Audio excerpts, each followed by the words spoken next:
اصحاب کهف څوک دي؟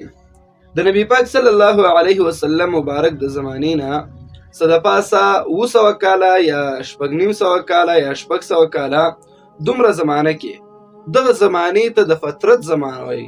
بیتا پتا باندې پتوا باندې نه، نو فترت زمانه ورته وایي. نو په دغه زمانه کې یو باچا تیر شوی و دقیانوس نومېدو، او دا باچا چې انتهایی ظالم انسان و، ظالم هم او کافر هم. دغه دقیانوس باچا چې کله باچا مقرر شو په دغه خار باندې، او دغه خار نوم افسوس، په دغه افسوس خار باندې دی مقرر شو. کله چې مقرر شو ټولو خلکو ته اعلان وکړو چې زه ستاسو خدای یم او تاسو ماته سجده کوئ. بس دی خو ظالم او جابر و، خلکو په زور راوستل او سجدې به یې کولې. ټول خلک ورته راغلل او سجدې وکړلې. بیا باچا خپل وزیر ته ویل چې و وزیره، څوک خو به پاتې نه وي چې ماته سجده نه وي کړې. هغه ورته وویل ټول راغله او تا ته سجده وکړله. بیا یو بل وزیر هغه ورته ویل چې باچا سلامت، یو 6 نفره دي چې هغوی تا ته سجده نه ده کړې، هغوی نه دي راغلي، 6 دانې ځوانان دي، ورشئ رایولئ. نو دغه 6 تنې راوستل. کله چې دا 6 تنه راوستل باچا ته مخامخ ودرېدل چې واله که تاسو ماته سجده ولې نه ده کړې؟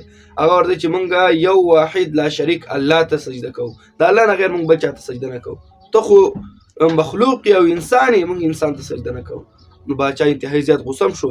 دوی ته ویل چې تاسو نوجوانان یې، ځوانان یې، وینه مو ګرمه ده، زه تاسو ته 3 ورځې مهلت درکوم، ځئ لاړ شئ، ښه ډېر سوچ وکئ، د هغې نه بعد راشئ بیا ماته سجده وکئ.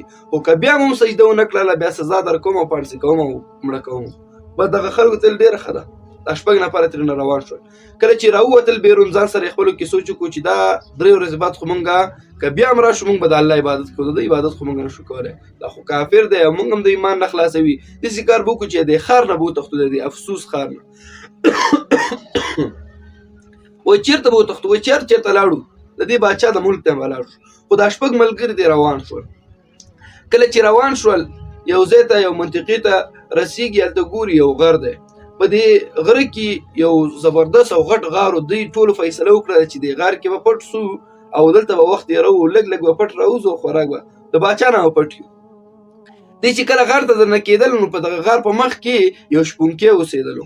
د سره به دا پسونه او میږې او رمې به ورسره وي، دا به یې سره ولې. نو دې شپونکي ورته ویل چې تاسو چېرته ځئ؟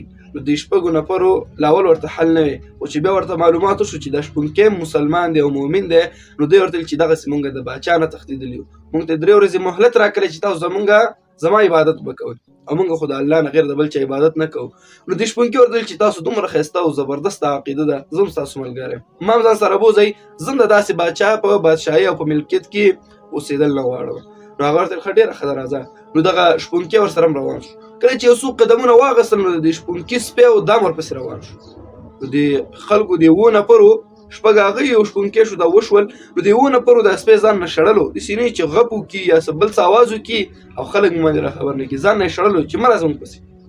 په دې وخت کې دا سپی ورته الله جل جلاله ګویا نه کړو. د سپي خبرې شروع کړې چې ما ځان نه مه شړئ، زه به ستاسو خدمت کوم، ستاسو چوکیداري به کوم، ستاسو پیره به کوم چې تاسو څوک رانه شي، او بس تاسو د الله تعالی نیکان او نږدې بندګان یې، ما ځان نه زه به ستاسو خدمت کوم. هغه ورته ښه صحیح ده.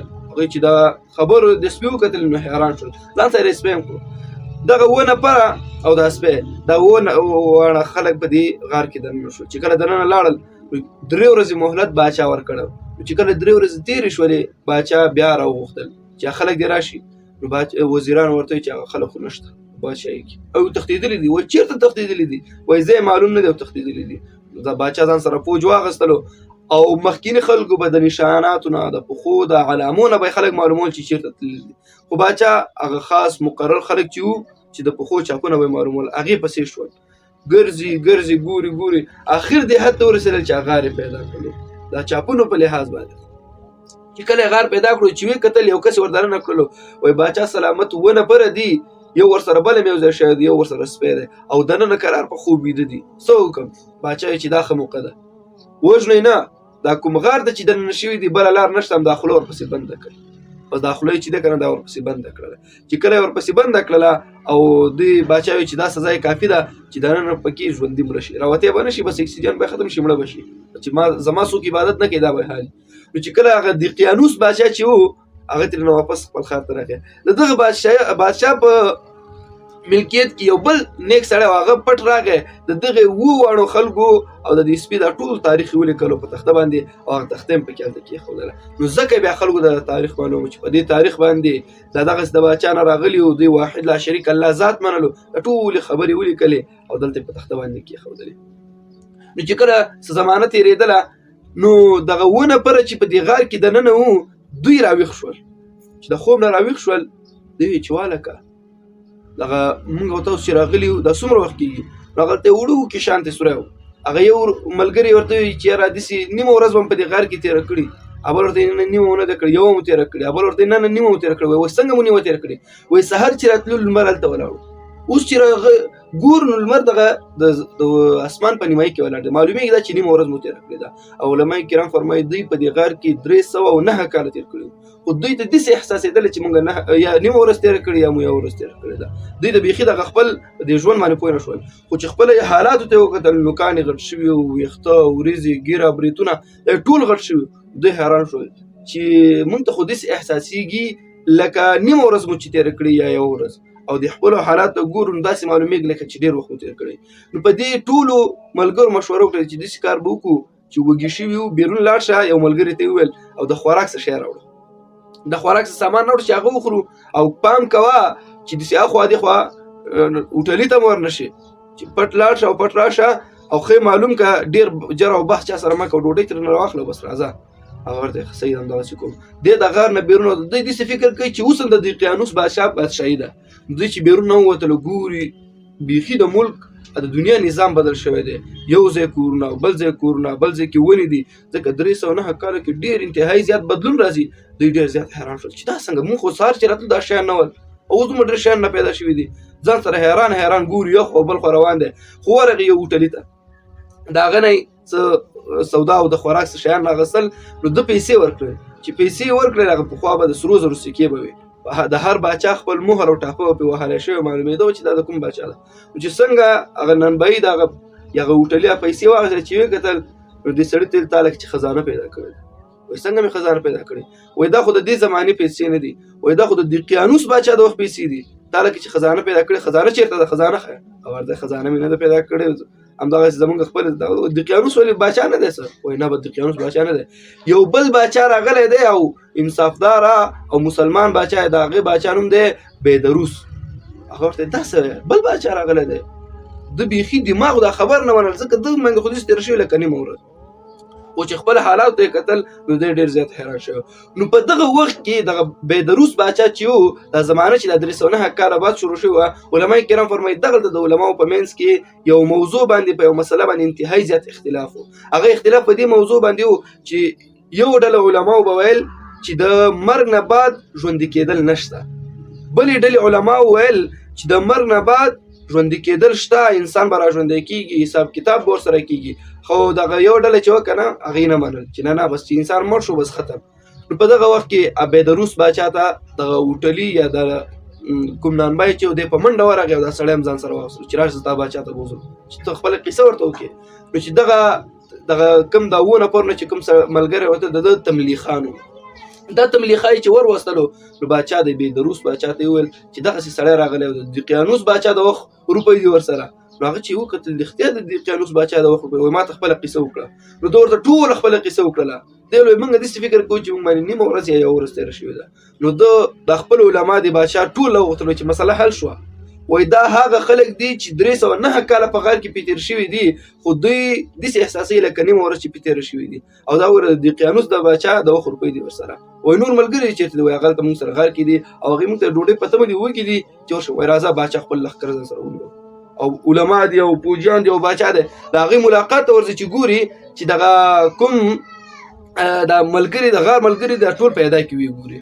نو د باچا چې دی که نه ځان سره خپل ملګري علما او د فوجیان ټول ځان سره واخیستل او د غار په طرف روان شول.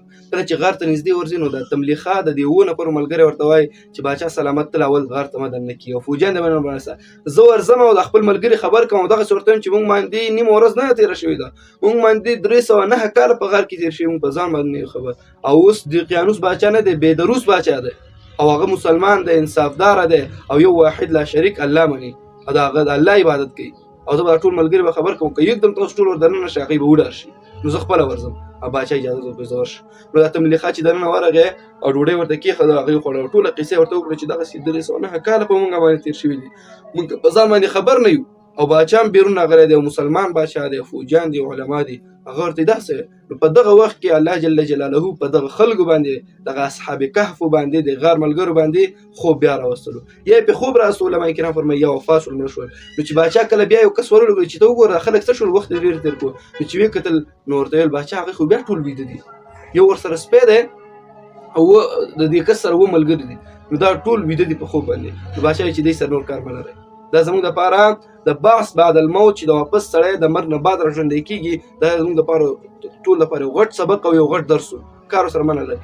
دې باندې یو غټ عظیم الشان جومات جوړ کړئ. دغه بېدروس باچا چې دوی د پاسه یو غټ جومات جوړ کړو، بیا په خلک هلته لمونځونه کول، دوی ته به یې ثواب رسوي. اوس هم پرې جوړ دی، خو د اصحاب کهفو ځای چاته اوس هم معلوم نه دی چې په کوم ځای کې دي، په کوم ملک کې دي، په کوم وطن کې دي. هغه ځای چاته معلوم نه دی، خو څوک نږدې هم ورتللی نه شي. ځکه په قرآن عظیم الشان کې په 15 کې د سپاره کې الله جل فرمایي څوک چې نږدې ورځي د رعب نه ډک دي، دوی خلک ترې نه ډارېږي. یو رقم رعب په خلکو باندې چې غار ته څنګه ور نږدې کېږي ته ورتللی نه شي، خو چاته معلوم نه دی چې په کوم وطن کې دي، په کوم ښار کې دي. نو دغه اصحاب کهف بیا هغوی هلته په هغه غار کې دننه دروازه یې ورپسې داسې جوړه کړله د باچا د بېدروس باچا د خپلو فوجیانو په واسطه باندې، او هغوی دننه پکې بیا بند شول. نو بیا دغه تملیخا او دغه سپی او دغه نور ملګري چې مکسلمینا، دغه 2 ملګري زه تاسو ته په دې سکرین باندې بیا دې 2 واړو ملګرو د کوم چې دي نومونه به یې درته ولیکمه. دغه 2 ملګرو علما کرام فرمایي په نومونو کې عجیب کمال بیا الله جل جلاله اچولی دی. دوی د الله جل جلاله په دین باندې غیرت وکړو، یو واحد لا شریک الله ومنلو. اوس الله په دوی باندې دومره غیرت کړی دی، دومره وفاداري ورسره کړې ده چې که ستاسو دا نومونه خلک داسې استعمال کړي نو هغوی به د قسمه قسم مشکلاتو نه په امان کې وي. علما کرام مختلف کمالات د دې نومونو ښیي. وایي که چا دا نومونه ولیکل، زه تاسو په دې سکرین باندې لیکم، وایي که چا دا نومونه ولیکل د 2 ملګرو نومونه او ځان سره په جیب کې وساتل، وایي که هر رنګه کاروبار د انسان شروع کړی د پکې تاوان او خساره نه کېږي، د تاوان نه به الله جل جلاله بچ کړي. او که بیا د بل مشکل لپاره که چا دا نومونه ولیکل او د سره پیسې وي، که دی غواړي ما نه پیسې ورکې نه شي، دغه نومونه یې د پیسو په منځ کې کېږدي، الله جل جلاله به پیسې محفوظې کړي. د ماشوم د ژړا لپاره که ماشوم ډېر انتهایي زیات ژاړي، دا نومونه دې ولیکي د دې 2 ملګرو او دا دې ورته تعویض کړي، په غاړه کې دې واچوي، د ماشوم ژړا به ټول عمر دپاره ختمه شي. همداسې که د ښځې حمل وي او حمل هر دفعه غورځېږي، دا نومونه دې ولیکي او بس په غاړه کې دې واچوي. که د چا بچي نه کېږي، که د چا مثال کاروبار کې برکت نه وي او مختلف کمالات علما کرامو ذکر کړي دي او برکت پکې ډېر زیات دی، دا نومونه که چا ولیکل او په غاړه کې ځان سره واچول او یا په جیب کې ځان سره وساتل، نو دا فایدې به ورته الله جل جلاله ورکړي.